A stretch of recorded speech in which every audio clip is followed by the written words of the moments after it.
partnership with São Paulo started 2018-19.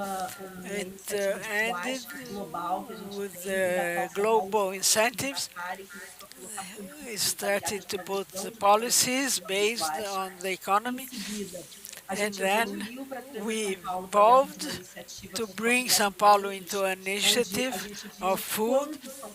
When we see how much São Paulo already was integrated in this agenda, even if it was isolated, many initiatives that talked about the economy of food, and then entering in this partnership for food, São Paulo brought even another scale of integration, which is much better, more ambitious, with this image of food, with regenerative production in Parelheiros, where it's a project absolutely interesting and ambitious to transform a territory of food that feed the city in a way that regenerates nature, and including these agricultures in a plan that include the whole city. With organic waste, it can be food for the earth. There are regenerative methods for agriculture, but also the issue of market, which actually are the ways that based on this food with ingredients based on this logic of regenerating. So initiative for food. So it's a new system taking us last year, for instance, seeing São Paulo as a strategic partner for the foundation. Now we start a cooperation, a city that is in fact with diversity in economy. We have priorities for the city, professionally speaking, and also goods and services area, for a more sustainable and healthy environment, generating more job and more growth, economically speaking, to the city. From this point, when we started the business plan, the idea is having the actual capacity in the city of São Paulo, creating a roadmap to reach the target and having the first step and incorporating the public knowledge concerning sustainability with the public administration of the vectors, involving the leaders, politicians of the city. All that is extremely important to be aware of. It's a big step of the trajectory to know how to go ahead, bringing the public administration to the basis. And we want to work and go ahead as a city Desculpa, minuto para with the conclusão, publics. Luísa. Nós estamos com o tempo estourando, mas você tem minuto, desculpe. 1 minute. Criar demonstração da economia circular na That's prática, the demonstration avançando of the practice of em this outras temáticas que advancement são hoje in prioridades the para a other cidade. scenarios that are Então, also eu a encerro por aqui, priority. agradeço e fico And I aberta a thank quaisquer you provocações e perguntas. for Muito the Obrigado. thought and attention. Bom, encerramos esse We painel, close que this foi o panel, sexto. which is Agradeço the a todos os sixth one. presentes pelas I thank participações, all the pela tão presents for the enriquecedora. participation, Agora very terá início enriching. o sétimo And painel, we start the seventh cujo tema panel. é a Sevens. resiliência, será mediado Resilience. pelo colega The Ivanildo. mediator Muito is obrigado. Ivanildo, our colleague Ivanildo.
Senhoras, senhores, vamos ao último painel do dia de hoje.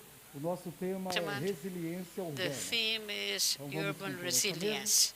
Now we make the table, firstly, with the Executive Secretary of Climate Change, Dr. Pedro Pinheiro. Convido também o secretário executivo adjunto do ICLEI South America, Rodrigo Corradi. E convido ainda para a mesa o senhor Marcelo Romero, professor sênior livre docente da USP, PhD em estruturas ambientais PhD in urban and environmental structures. Vamos combinar para Let's agree painel, in this panel. Os nossos expositores Our talkers will have, the speakers will have 7 minutes, and we have Q&A at the end. So the talks will be around 7, 8 minutes, and then we have Q&A. Good afternoon. Our panel focuses on resilience. We talked in the beginning of the seminar that the key word concerning climate change in São Paulo is resilience. Resilience is very important because it implies in preparation, mobilization, and use of resources required for city management to strengthen citizenship, the citizen, according to the events that are more complex, more extremes, so and may alter rights and guarantees of the human being that are assured by the legislation and reinforced by the Treaty of Climate Change, explaining the necessity to reduce social difference and guaranteeing food for the population. They are fundamental, and they are in the preamble of the treaty concerning climate change, and they are linked to resilience. For that, we have 2 scenarios which are very important, and I will learn with the 2 colleagues that will have their talks. I believe that my word is already passed in the morning. Now, back to the introducer. In the sequence, Mr. Rodrigo Conradi.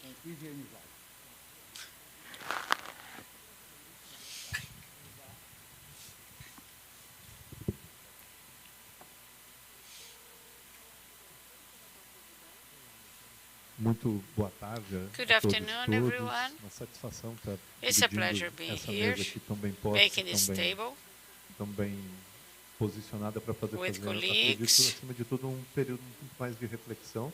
That eu vou with food for o thought, professor poder nos colocar and in fact I'll put some thoughts here and pass to my colleagues mais azeitado that can do it better than I. Eu tenho a satisfação de cima de tudo I'm pleased colocar o tema da resiliência to be here talking about resilience que é a organização que eu represento in the talk of the organization I represent here. É uma organização que fez governos locais pelo desenvolvimento sustentável. It is about que tem a satisfação de ter São Paulo como sua sustainable development, 31-year-old, and São Paulo is one of the oldest partners. ICLEI is based in this city in Latin America, and we have our office, regional, and Brazilian and South American office. And in this context, ICLEI has the perspective on sustainable development. The contours will be presented, and resilience will be in the center of it. What is urban resilience? resilience, what's the tanto da way perspectiva da adaptação quanto da mitigação concerning climática. adaptation and A gente mitigation? entende que os acordos We understand que that promovem o desenvolvimento agreements sustentável dentro on de todo o sistema internacional, sustainable development naquilo que eles internationally focam os governos locais, e a gente entende in governos locais local como governos tanto governments, aqui estaduais como i.e. municipais state aqui no and Brasil, municipal, eles são acordos que they tentam are trabalhar sobre 5 agreements dimensões. with Nós 5 trabalhamos essa dimensions. perspectiva das 5 dimensões de That's the desenvolvimento sustentável. perspective. Ele tem que ser de baixo carbono, It has to ele be tem low que carbon, promover soluções baseadas na promote natureza, solutions based ele tem que on trabalhar ecotourism, sobre um desenvolvimento que working promova on a development lógica da to circularidade. promote Ele circularity, tem que ser mobility. centrado nas It pessoas has to be resilientes. centralized on E eu resilient me people. volto aqui à fala do nosso Then, secretário our justamente secretary has sobre pointed out desses componentes one e of these que é a components, característica one que o axle, desenvolvimento, quando ele não é pensado, centrado nas is pessoas, ele centered perde a on capacidade people. de eficiência e de If not, eficácia it na won't construção be de políticas efficient públicas. in Nós não public estamos policies. trabalhando em alto, nós estamos So trabalhando we're sobre a working necessidade de on pessoas something que vão concerning people's viver no mundo, need that estão are vivendo living no in mundo, this em world, que as condições and the adversas adverse necessitam conditions já have to hoje be no tackled conceito de adaptação, nowadays and que já adapted. hoje nos imprime Today, uma necessidade de ação with que já a push não to é mais uma ação the direction de pensamento to the suficiente. action that Nós não goes estamos beyond mais the trabalhando thought. sobre conceito We are not de working on como vamos nos concepts only, preparar how para to prepare as mudanças ourselves to the E climate acho que é aí que eu change. contorno a nossa visão Then, sobre resiliência urbana. that's the contour of Isso our aí trabalha view sobre uma concerning dinâmica urban que, resilience. na agenda urbana A clay internacional, works depois da internationally Habitat 3, in the urban dos seus agenda eixos de with an articulação axle, específica é a resiliência specifically urbana como eixo do desenvolvimento urban sustentável resilience, para os territórios supporting urbanos. sustainable development. There's no perspective saying that resilience is connected only to risk and disasters. Internationally speaking, risk and disaster is a characteristic of considering resilience in a different way. So in UN, the dynamic was that in this process we had, above all, a view of resilience that is more holistic. It tries to work on the perspective that when you consider structure and concepts urbanly, having an idea of adaptation, you cannot consider only in physical aspects. You have to consider that não nos importa pensar como é que eu construo only tal in the coisa. construction O meio da construção é way. fundamental.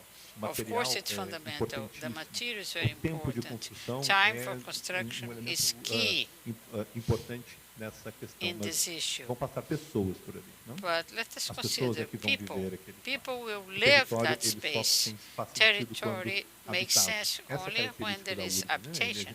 Nós estamos juntos So no espaço inhabitant, porque esse espaço faz sentido para as pessoas because estarem it makes juntas. sense Então, for se a people gente to be pensar together. a lógica do If you risco e do consider desastre, e the aí risk and a disaster concepção logic, normal, né, a gente pensa sempre que we always elementos consider fundamentais that da pauta fundamental climática elements trabalham em in cima de the dois climate eixos, né, dois subject momentos. has two Você fala sobre o moments. processo de You talk mitigação, about então, eu mitigation. ataco a produção da I estrutura tackle carbonífera ou da the produção carbon baseada no production carbono e or production based on peço carbon. e eu faço todo And sistema que I do nós estamos aqui all numa the Pré system. Cop, justamente We que are trabalha having sobre a Pré a Cop referência do working Acordo de Paris 1.5 como uma based meta on de the construção global Paris para que nós Agreement não tenhamos in order uma desconstrução we avoid do sistema the humano. Né? Eu construction. sempre gosto de falar que quando a gente fala de When we mitigação, talk about a gente mitigation, é muito mitigation, a gente é we're muito egoísta, inclined do jeito correto. to Tá? selfish O mundo ele vai ser alguma coisa. A gente não position. sabe o que vai ser We se o don't mundo know for a how the 2.5, world will 3.4. be Na verdade, a gente sabe um pouco porque a 3.4, gente tem projeções muito 3.5. específicas para We demonstrar. should put Ele out só não vai ser selfish suscetível, ele só não position. vai ser adaptado a nós.